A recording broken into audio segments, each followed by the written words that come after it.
Hello everyone, welcome to कैमेज। Students, आज के वीडियो में हम जो बात करने जा रहे हैं वो हम करेंगे हमारे इलेक्ट्रोन्यूट्रलिटी प्रिंसिपल के बारे में, जो कि हमारा जो है काफ़ी इम्पोर्टेंट पार्ट है हमारे कोऑर्डिनेशन केमिस्ट्री का, राइट। तो क्या है, आज हम ये टॉपिक लेने वाले हैं हमारा। लेकिन उससे पहले जो है, अगर कोई भी स्टूडेंट जो 12th क्लास का है वो ये वीडियो देख रहा है तो मैं बता दूं, ये जो अभी मैंने कोऑर्डिनेशन केमिस्ट्री की जो सीरीज़ स्टार्ट किया वो मेनली स्टूडेंट्स जो है बीएससी और एमएससी क्लास के सिलेबस को देख के मैंने ये स्टार्ट किया।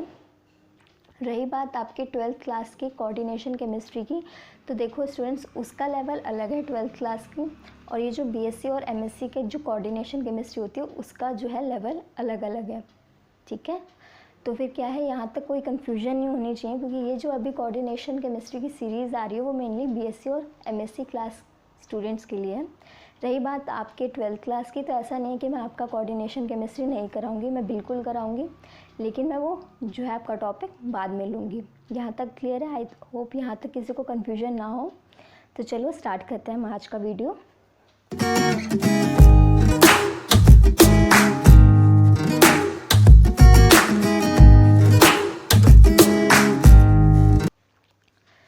तो अभी बात करते हैं हम हमारे इलेक्ट्रोन्यूट्रलिटी प्रिंसिपल की। तो देखो, मैंने जो फर्स्ट वीडियो आपको कराई थी, जो फर्स्ट वीडियो में आपको टॉपिक कराए थे बेसिक ऑफ कोऑर्डिनेशन केमिस्ट्री में, अगर वो किसी ने नहीं देखी है तो प्लीज़ उसको देख लेना एक बारी। उसका लिंक आपको क्या है, डिस्क्रिप्शन बॉक्स में भी मिल जाएगा। तो मैंने उसमें बात की थी जो है हमारा लिगेंड जो है मेटल के साथ हमारा क्या बनाता है, कोऑर्डिनेट बॉन्ड। अभी कोऑर्डिनेट बॉन्ड क्या होता है? कोऑर्डिनेट बॉन्ड क्या है, हमारा इलेक्ट्रॉन पेयर्स जो हमारे लिगेंड के पास होते हैं वो क्या कम्प्लीटली ट्रांसफ़र हो जाता है हमारे किसके पास, मेटल एटम के पास। अब इलेक्ट्रॉन पेयर्स की बात किया, मीन्स हमारा एटलीस्ट मिनिमम कितने इलेक्ट्रॉन्स की रिक्वायरमेंट है, टू इलेक्ट्रॉन्स की हमें ज़रूरत है कि to form the coordinate bond. Ligand जो है मेटल को अपने इलेक्ट्रॉन पेयर दे के कोऑर्डिनेट बॉन्ड का फॉर्मेशन करता है। लेकिन अब ये बात सोचो, कब तक लिगेंड जो है मेटल को इलेक्ट्रॉन्स देता रहेगा, और मेटल कब तक कितनी कैपेसिटी है उसके इलेक्ट्रॉन्स लेने की। तो यही बात को डिस्कस करके पूरा जो है हमारा इलेक्ट्रोन्यूट्रलिटी प्रिंसिपल उस टाइम पे आया था। क्योंकि ऐसा तो नहीं होगा ना कि एक टाइम होगा कि सैचुरेशन पॉइंट जिसको कहते हैं कि मेटल अब लेना बंद कर दें। अब मेटल के पास इतना एक्सेस इलेक्ट्रॉन होगा तो कॉम्प्लेक्स में तब हमारे क्या हो जाएगी, अनस्टेबिलिटी होगी, जो कि बिल्कुल अच्छा नहीं होगा हमारे कॉम्प्लेक्स के लिए। तो इसी को ध्यान में रख के हमारे एक प्रिंसिपल का इंट्रोडक्शन हुआ था, दैट इज़ इलेक्ट्रोन्यूट्रलिटी प्रिंसिपल। तो आई होप यहाँ तक आपका फंडामेंटल क्लियर हुआ होगा कि इलेक्ट्रोन्यूट्रलिटी प्रिंसिपल हमारा क्यों इंट्रोड्यूस हुआ था। क्योंकि if metal got excess of electrons by the ligand then the stability of the complex will lose. तब हमारा कॉम्प्लेक्स उस केस में जो है स्टेबिलिटी या स्टेबल नहीं रह पाएगा। और आपको पता है हर एक एटम क्या चाहता है स्टूडेंट, कि न्यूट्रल रहे, इन शॉर्ट स्टेबल रहे। स्टेबल का मतलब क्या है, ना उस पर पॉजिटिव चार्ज हो ना ज़्यादा नेगेटिव चार्ज हो, एक न्यूट्रल स्टेट में रहे ना। तभी हम कहेंगे कि हमारा मॉलिक्यूल कह लो या एटम कह लो या कॉम्प्लेक्स कह लो, तभी स्टेबल है जब वो ज़्यादा न्यूट्रल फॉर्म में रहना पसंद करे ना। So method that can be used to maintain the electroneutrality principle of the complex। तो इसी को ध्यान में रख के कुछ पॉइंट्स जो है इलेक्ट्रोन्यूट्रलिटी प्रिंसिपल में दिए गए थे, वो अभी हम क्या करेंगे, बारी बारी जो है डिस्कस करेंगे हर एक पॉइंट को।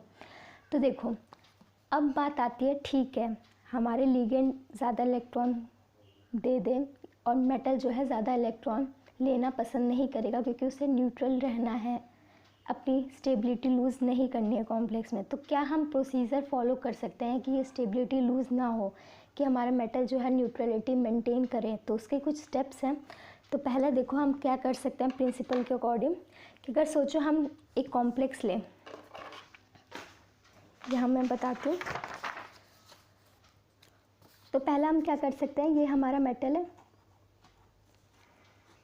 और लिगेंड ने इसके साथ कोऑर्डिनेट बॉन्ड बनाया।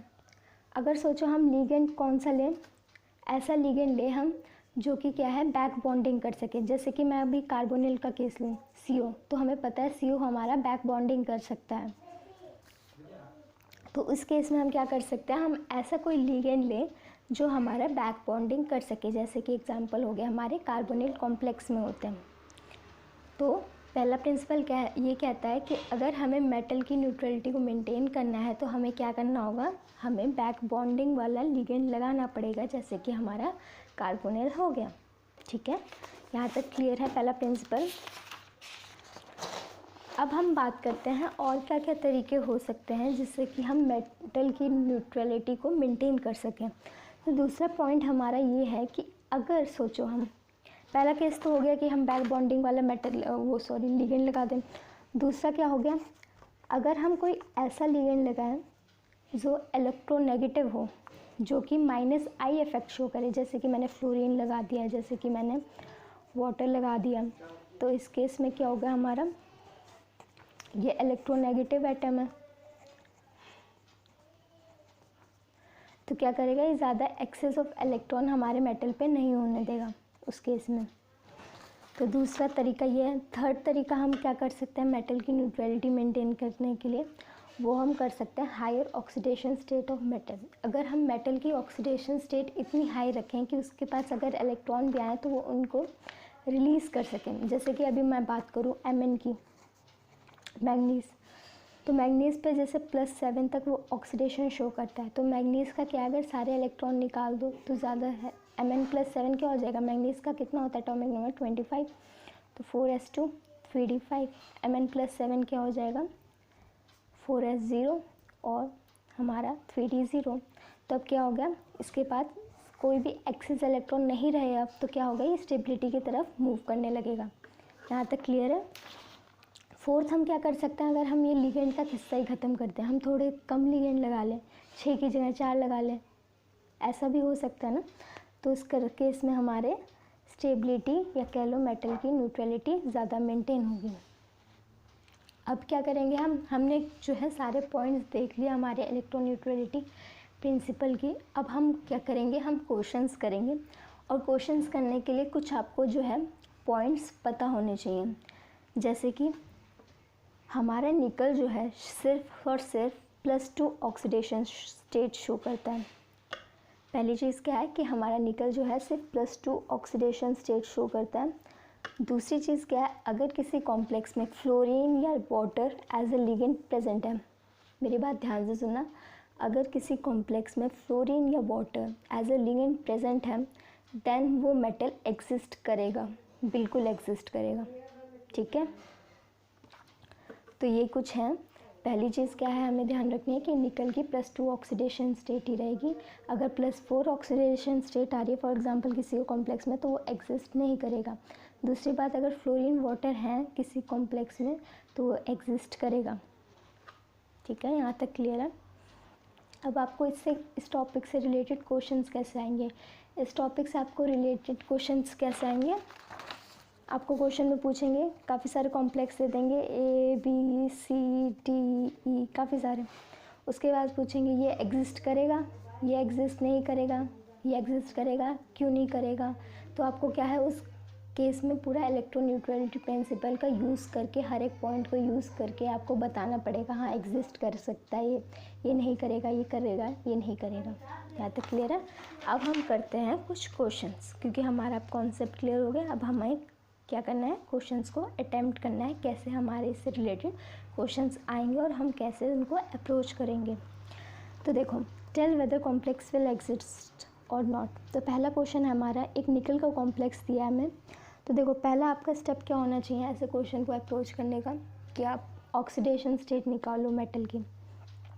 तो ऑक्सीडेशन स्टेट निकालने के लिए क्या करना है, जिस भी ऑक्सीडेशन, जैसे किसी भी मेटल का आपको ऑक्सीडेशन स्टेट निकालना है तो उसको एक्स कंसिडर करो। ठीक है, अब देखो वाटर का जो कंट्रीब्यूशन होता है वो 0 होता है ना, तो 0 × 6, क्योंकि 6 वाटर मॉलिक्यूल है, और ओवरऑल कॉम्प्लेक्स में कितना चार्ज है, -2। तो यहाँ पर हमारा क्या आ गया, -2 ऑक्सीडेशन स्टेट ऑफ निकल। और मैं ऑलरेडी ये पॉइंट आपको लिखवा चुकी हूँ कि निकल क्या शो करता है, सिर्फ +2 ऑक्सीडेशन स्टेट। क्या शो करता है, सिर्फ +2 ऑक्सीडेशन स्टेट। तो बताओ ये कॉम्प्लेक्स एग्जिस्ट करेगा या नहीं करेगा, बिल्कुल नहीं करेगा, क्योंकि निकल हमारा -2 ऑक्सीडेशन शो ही नहीं करता, तो एग्जिस्ट कैसे करेगा कॉम्प्लेक्स। ठीक है, अब दूसरा करते हैं, इसको लो, निकल को x, क्लोराइड हमारा कितना देता है कंट्रीब्यूशन -1, तो -4 हो गया क्योंकि 4 हमारे यहाँ क्लोरीन एटम है, और ये -2 जो है कॉम्प्लेक्स पे चार्ज। तो अब x की वैल्यू निकालो, -2 उधर गया -4, तो क्या हो गया +4, x हमारा कितना आ गया +2। तो हाँ निकल, ये तो ठीक है, निकल हमारा +2 ऑक्सीडेशन स्टेट शो करता है और क्लोरीन भी इतने ज़्यादा नहीं है, ठीक है। तो ये बिल्कुल एग्जिस्ट करेगा, ये क्या करेगा, एग्जिस्ट करेगा कॉम्प्लेक्स, और ये बहुत ही फेमस कॉम्प्लेक्स है, आपको भी पता है निकल टेट्राक्लोराइड। आप आई थिंक लैब में भी यूज़ करते होंगे इनऑर्गेनिक के जो आपके जो होते हैं क्वालिटेटिव एनालिसिस में, कि निकल का टेस्ट करो तो आप DMG टेस्ट भी करते हो, तो आपको याद भी होगा ग्रीन कलर का बहुत प्यारे क्रिस्टल होते हैं इसके। अब बात करते हैं, इसमें निकालो ऑक्सीडेशन स्टेट निकल की, इसको x लो, निकल को -6 -2, तो कितना आया -2, उधर गया +6, तो ये +4 आ गया, कितना आ गया +4, जो कि बिल्कुल एग्जिस्ट नहीं करेगा क्योंकि निकल हमारा क्या शो करता है, ओनली +2 ना। अब आगे का क्वेश्चन लेते हैं।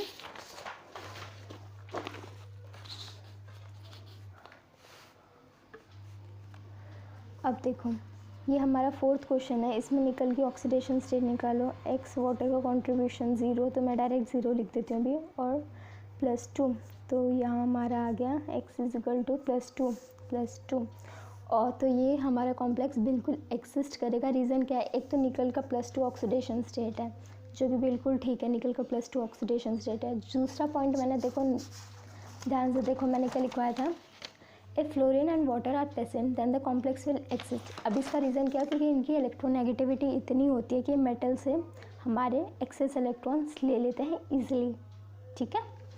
तो ये हमारा कॉम्प्लेक्स बिल्कुल एक्सिस्ट करेगा। दूसरा करो, इसमें ऑक्सीडेशन स्टेट निकालो, निकल की x -6, क्योंकि साइनाइड हमारा क्या होता है, साइनाइड ऐसे याद रखो कंट्रीब्यूशन जब आपको निकालना पड़े तो साइनाइड पे चार्ज कितना होता है, Cn- लिखते हैं ना, जैसे KCN को आयोनाइज करो तो क्या होता है K + Cn-, तो साइनाइड पे कितना चार्ज होता है -1, तो ऐसे याद रखो -6, तो और कॉम्प्लेक्स पे हमारा चार्ज -2, तो यहाँ से हमारा +4 आ जाएगा ना, -6 उधर जाएगा, क्या हो जाएगा +4, तो निकल का हमारा ऑक्सीडेशन आया +4 जो कि बिल्कुल एग्जिस्ट नहीं करेगा। 6th करो, जिंक का ऑक्सीडेशन स्टेट निकालो, यहाँ क्लोरीन का कंट्रीब्यूशन -6 हो जाएगा और ये -4, x जो आएगा वो आएगा -4, ये +6 उधर जाएगा और ये आ जाएगा +2,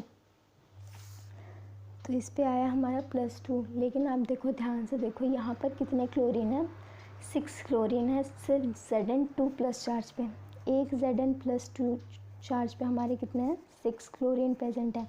तो उस केस में ये जो है कॉम्प्लेक्स हमारा बिल्कुल एग्जिस्ट नहीं करेगा, ठीक है।